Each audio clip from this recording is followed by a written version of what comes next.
దాదాపుగా 42 కుటుంబాలు 25 సంవత్సరాలుగా ఈ 42 కుటుంబాలు ఇక్కడే నివాసమై ఉంటున్నాయి. 25 సంవత్సరాలుగా వీళ్ళు మాదిరిగా ఇల్లు కట్టుకొని ఉన్నారు. ఈ మాదిరిగా ధ్వంసం చేశారు.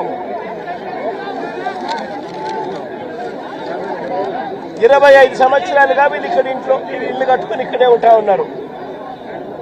ఓవైపు ఏమో సుప్రీంకోర్టుకు సంబంధించి సుప్రీంకోర్టులో ఈ స్థలానికి సంబంధించి ఓవైపు ఏమో న్యాయ పోరాటం జరుగుతూ ఉంది.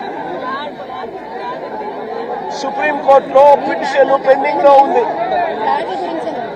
డిసెంబర్ 31వ తారీఖు వరకు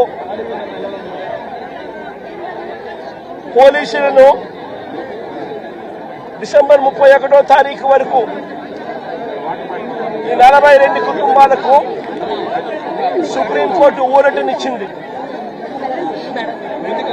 డిసెంబర్ 31వ తారీఖు వరకు సుప్రీంకోర్టు ఊరట పొందిన ఈ కేసులో ఈ 42 కుటుంబాలు ఓవైపున సుప్రీంకోర్టులో కేసు పెండింగ్ ఉండగానే 31వ తారీఖు వరకు ఊరట ఉండగానే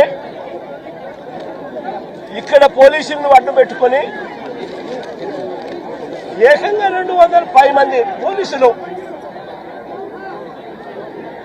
ఇక్కడ వచ్చి ప్రైవేట్ పార్టీకి మద్దతు తెలుపుతూ ఈ 42 ఇళ్లకు సంబంధించిన బాధితులను